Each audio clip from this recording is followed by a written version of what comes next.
Проблемы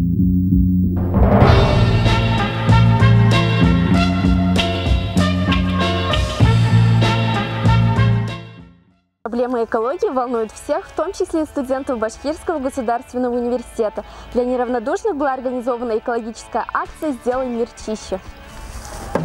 18 и 19 мая в Башкирском государственном университете состоялась акция по раздельному сбору мусора.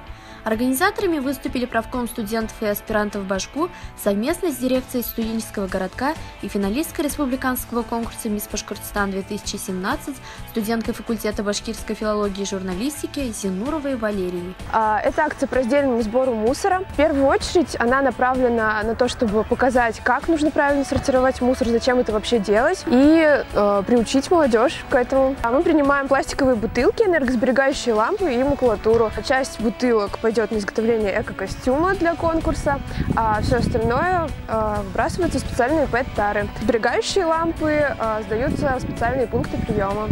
Считаю, что на сегодняшний день проблема загрязнения окружающего мира является наиболее актуальной темой. И данная социально-экологическая акция является очень хорошим примером для современной молодежи. Надеемся, что данная акция станет доброй традицией в нашем университете, ведь сохранность нашей природы зависит только от нас. Азалия Гизатуллина, Динар Халимов, Адель Хусаинова, специально для Правком ТВ.